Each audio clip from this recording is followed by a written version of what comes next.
Genesis.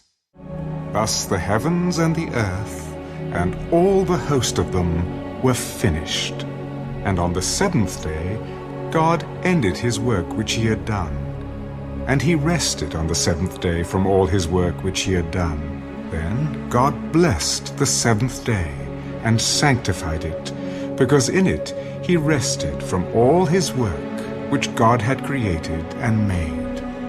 This is the history of the heavens and the earth when they were created, in the day that the Lord God made the earth and the heavens, before any plant of the field was in the earth, and before any herb of the field had grown.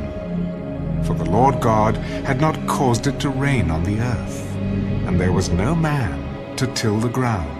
But a mist went up from the earth and watered the whole face of the ground. And the Lord God formed man of the dust of the ground, and breathed into his nostrils the breath of life. And man became a living being.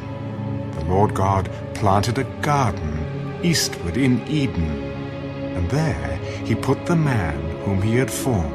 And out of the ground the Lord God made every tree grow that is pleasant to the sight, and good for food. The tree of life was also in the midst of the garden, and the tree of knowledge of good and evil. Now a river went out of Eden to water the garden, and from there it parted, and became 4 riverheads. The name of the first is Pishon. It is the one which skirts the whole land of Havilah, where there is gold. And the gold of that land is good. Bdellium and the onyx stone are there. The name of the second river is Gihon. It is the one which goes around the whole land of Cush. The name of the third river is Hiddekel. It is the one which goes toward the east of Assyria. The fourth river is the Euphrates. Then the Lord God took the man and put him in the Garden of Eden to tend and keep it. And the Lord God commanded the man, "Of every tree of the garden you may freely eat, but of the tree of the knowledge of good and evil you shall not eat.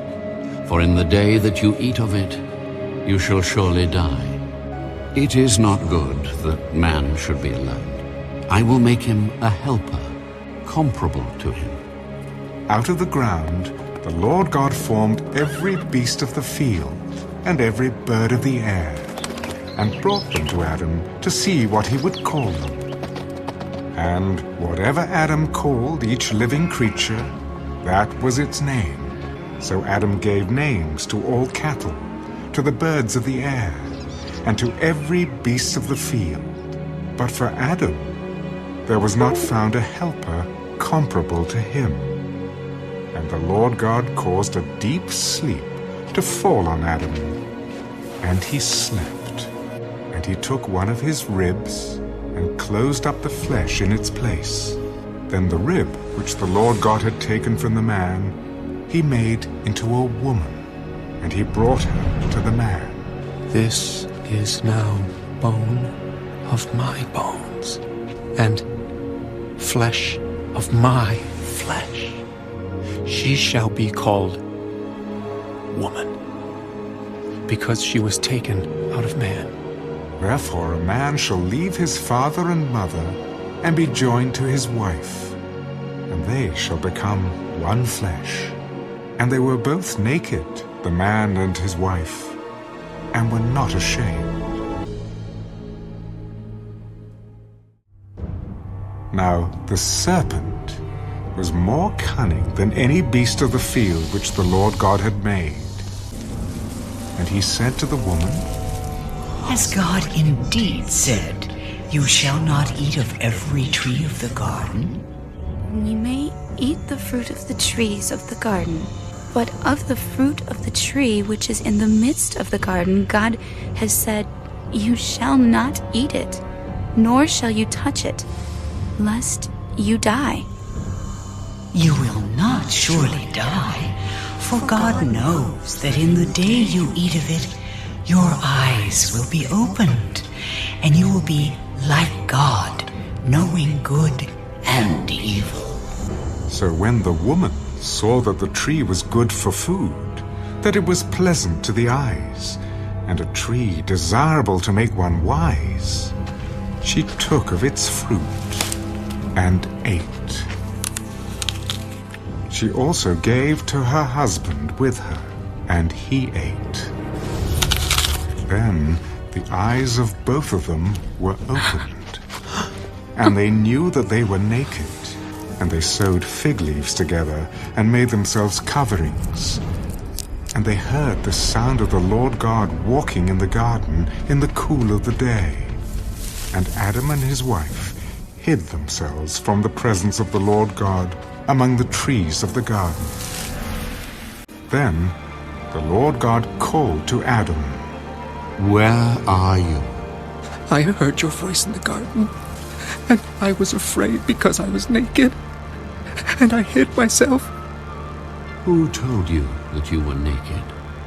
Have you eaten from the tree of which I commanded you that you should not eat? The woman whom you gave to be with me, she gave me of the tree, and I ate. And the Lord God said to the woman, What is this you have done? The serpent deceived me, and I ate. So the Lord God said to the serpent, Because you have done this, you are cursed more than all cattle, and more than every beast of the field. On your belly you shall go, and you shall eat dust all the days of your life. And I will put enmity between you and the woman, and between your seed and her seed. He shall bruise your head, and you shall bruise his heel. To the woman he said, I will greatly multiply your sorrow and your conception. In pain you shall bring forth children. Your desire shall be for your husband, and he shall rule over you. Then to Adam he said, Because you have heeded the voice of your wife, and have eaten from the tree of which I commanded you, saying, You shall not eat of it. Cursed is the ground for your sake. In toil you shall eat of it all the days of your life. Both thorns and thistles it shall bring forth for you. And you shall eat the herb of the field. In the sweat of your face you shall eat bread, till you return to the ground. For out of it you were taken. For dust you are, and to dust you shall return. And Adam called his wife's name Eve, because she was the mother of all living. Also for Adam and his wife, the Lord God made tunics of skin and clothed them. Then the Lord God said, Behold, the man has become like one of us, to know good and evil. And now, lest he put out his hand, and take also of the tree of life, and eat, and live forever. Therefore the Lord God sent him out of the Garden of Eden to till the ground from which he was taken. So he drove out the man, and he placed cherubim at the east of the Garden of Eden, and a flaming sword which turned every way, to guard the way to the tree of life.